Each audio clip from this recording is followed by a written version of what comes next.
सोनीपत में रवि दहिया के घर जश्न का माहौल। परिवार में ने देखा मैच में जैसे ही रवि दहिया जीते, लोगों ने भारत माता जय के नारे लगाए।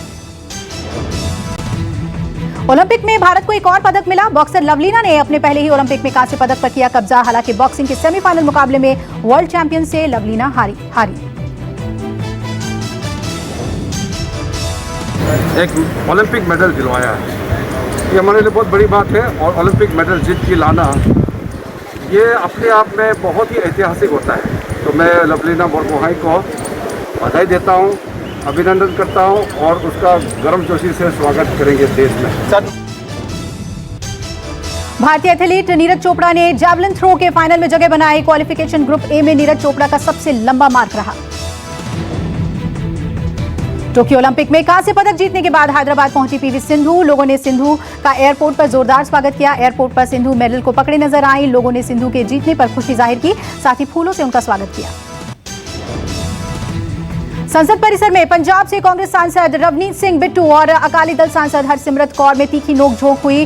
कृषि कानून को लेकर कांग्रेस और अकाली दल सांसद भिड़े। दोनों ने एक दूसरे पर सरकार का साथ देने का आरोप लगाया। रवनीत सिंह बिट्टू ने कहा कि हरसिमरत नाटक कर रही हैं।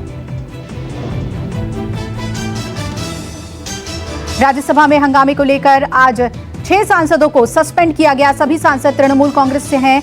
निलंबित होने वाले सांसदों पर आरोप है कि वो तख्तियां लेकर सदन के वेल में पहुंच गए थे और इन सांसदों को सदन की कार्यवाही से दिन भर के लिए सस्पेंड किया गया।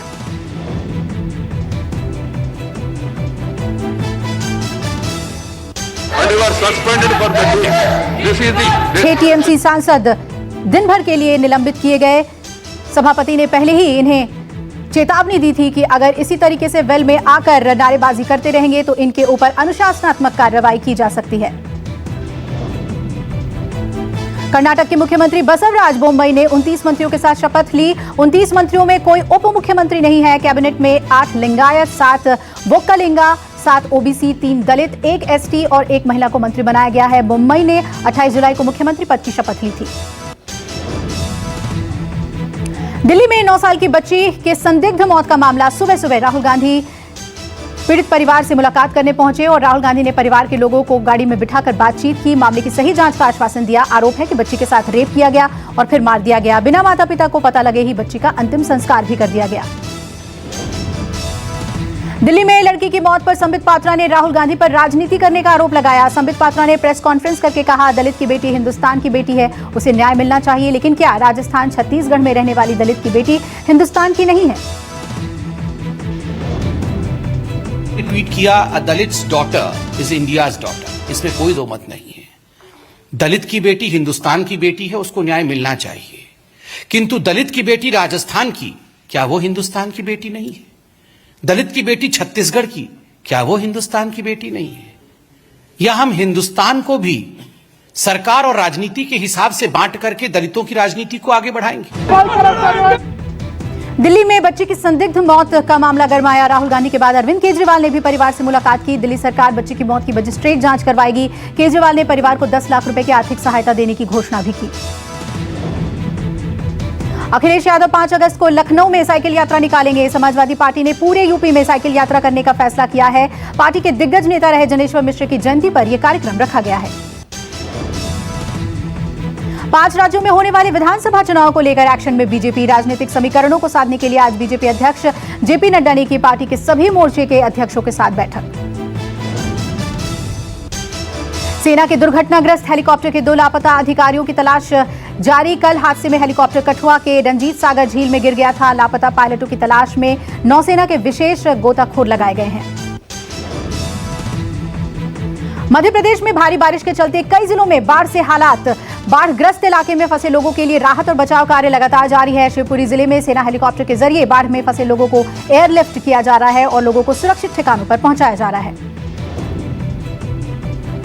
मध्य प्रदेश के शिवपुरी में बाढ़ का तांडव ऐसा है कि पूरा का पूरा शहर पानी में समा गया है। हर जगह पानी ही पानी नजर आ रहा है। भारी बारिश के चलते ग्वालियर से डबरा जाने वाला मगरैनी का ब्रिज धाराशायी हो गया। मध्य प्रदेश में लगातार बारिश से बुरे हालात। बाढ़ की वजह से श्योपुर हुआ पानी पानी, कई गांव पानी में डूबे। बारिश का कहर ऐसा है कि घर, दुकान सब में पानी भर गया है। बाढ़ के डर से लोग घरों को खाली कर अब पलायन करना शुरू कर चुके हैं। कोटा से इटावा जा रही रोडवेज की बस बरसाती नाले में जा फंसी। बताया जा रहा है कि बस चालक नाले को पार करने की कोशिश कर रहा था। बस बीच में पानी के मझधार में जाकर बंद हो गई और बस में सवार सभी सवारियों को रस्सी के सहारे बाहर निकाला गया। कड़ी मशक्कत के बाद बस को पानी से बाहर निकाला गया। राजस्थान के बारान में भारी बारिश का कहर। पिछले 6 दिनों से लगातार हो रही बारिश से हालात बद से बदतर हो चुके हैं। सड़कें, दरिया और खेत तालाब बन गए हैं। भारी बारिश की वजह से नदियां, नाले पूरे उफान पर हैं। यहां 100 से ज्यादा गांवों और कस्बों का संपर्क टूट गया है। भारी बारिश के चलते बारान शहर में पानी घुस आया है। यहां कई इलाकों में मकानों के साथ गाड़ी भी पानी में तैर रही है और बाढ़ की वजह से ज्यादातर इलाकों पर पिछले 3 दिन से बिजली बंद है। कई जगहों पर मोबाइल सेवा भी बंद हो चुकी है। बाढ़ से हालात ऐसे हैं कि लोगों को खाने पीने के लिए भी मशक्कत करनी पड़ रही है। मध्य प्रदेश के मुरैना में भारी बारिश से लोगों की मुश्किलें बढ़ी हैं। लगातार हो रही बारिश की वजह से मुरैना के कई इलाके पानी में समा गए। बाढ़ का पानी घरों में घुसने के बाद मुरैना में खुर्द, रायपुर और आसपास के इलाके में पलायन शुरू हो चुका है। प्रशासन ने बाढ़ की जद में आए इलाकों को खाली करने का अलर्ट जारी किया है।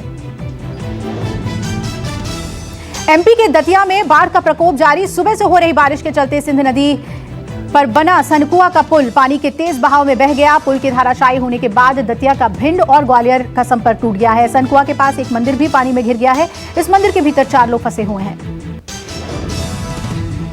यूपी के कानपुर में पांडु नदी का जलस्तर बढ़ा। नदी के पानी बढ़ने पर निचले इलाके में बाढ़ से जलमग्न हो गए हैं। बताया जा रहा है कि नदी में उफान आने से तकरीबन 500 घर डूबे। अब तक तकरीबन 100 घर खाली कराए गए। लोगों को घर छोड़ने के लिए मजबूर होना पड़ रहा है। बिहार की राजधानी पटना में आज सुबह से ही तेज बारिश हो रही है। बारिश के चलते गंगा नदी उफान पर है। रुक रुक कर हो रही बारिश से कई इलाकों में पानी भर गया है। वहीं शहर के कई इलाकों में नलियों का पानी घरों में घुस आया है। पश्चिम बंगाल के बीरभूम में बीजेपी कार्यकर्ता का शव मिलने से हड़कंप मचा। बीजेपी ने हत्या का आरोप तृणमूल कांग्रेस पर लगाया है। वहीं तृणमूल ने इनसे इनकार किया है। फिलहाल पुलिस मामले की जांच कर रही है। आगे की जांच के लिए शव को पोस्टमार्टम के लिए भेज दिया गया है। छत्तीसगढ़ के कोरबा जिले में गड्ढों और खराब सड़कों के खिलाफ अनोखा विरोध प्रदर्शन। युवाओं के एक संगठन ने खराब सड़क के किनारे खड़े होकर अनोखे अंदाज में गाना गाया। युवाओं ने जोश से गाते हुए कहा, दारू में बिक जाओगे, ऐसी रोड पाओगे। युवाओं का ये अनोखा प्रदर्शन सोशल मीडिया पर वायरल हो रहा है। एक दिन की राहत के बाद देश में कोरोना के मामले फिर बढ़े। 24 घंटे में 42,625 नए संक्रमित मरीज सामने आए। 24 घंटे में 562 मरीजों की मौत हुई है और एक दिन में 5,000 से ज्यादा एक्टिव मरीजों में इजाफा हुआ है। 24 घंटे में 36,000 से ज्यादा लोग ठीक होकर घर भी लौटे हैं। केरल में तमाम रणनीति के बावजूद नहीं कम हो रहा संक्रमण। 24 घंटे में 23,000 से ज्यादा नए मरीज सामने आए। केरल गई 6 सदस्यीय केंद्रीय टीम ने जो रिपोर्ट दी है उसके मुताबिक केरल में होम क्वारंटीन लोग सख्ती से नियम का पालन नहीं कर रहे हैं। एमपी में बढ़ते संक्रमण दर पर शिवराज सिंह ने चिंता जताई। एमपी में 6 से बढ़कर 28 नए केस सामने आए। एमपी के दमोह और सागर में बढ़ रहे हैं मामले। रोज कोरोना के बढ़ते मामलों पर सीएम शिवराज ने कहा कि एमपी में माइक्रो कंटेनमेंट जोन बनाए जाएंगे। केरल के बाद महाराष्ट्र में मिले जीका वायरस केस को लेकर एक्शन में केंद्रीय स्वास्थ्य टीम। 3 सदस्यीय केंद्रीय टीम पुणे के वेलसर गांव पहुंची। इसी गांव में मिला था जीका वायरस का पहला मामला। मुंबई के जोगेश्वरी में दर्दनाक सड़क हादसा। डंपर ने पहले बाइक सवार को उड़ाया, फिर बस में टक्कर मारी। हादसे में बाइक सवार की मौत हो गई है। हादसे के बाद डंपर का ड्राइवर फरार हुआ। पूरी घटना सीसीटीवी में कैद। दिल्ली के तिहाड़ जेल में बंद गैंगस्टर अंकित गुज्जर की संदिग्ध मौत। परिवार ने लगाया हत्या का आरोप। तिहाड़ प्रशासन ने दिए जांच के आदेश। अंकित गुज्जर पर हत्या, लूट और रंगदारी के आरोप में मकोका के तहत मामले दर्ज थे। यूपी के सीतापुर में दिन दहाड़े हत्या। क्लिनिक में घुसकर डॉक्टर को मौत के घाट उतारा। पुलिस ने आरोपी को किया गिरफ्तार। जमीन के सौदे में लेन देन को लेकर हुआ था विवाद।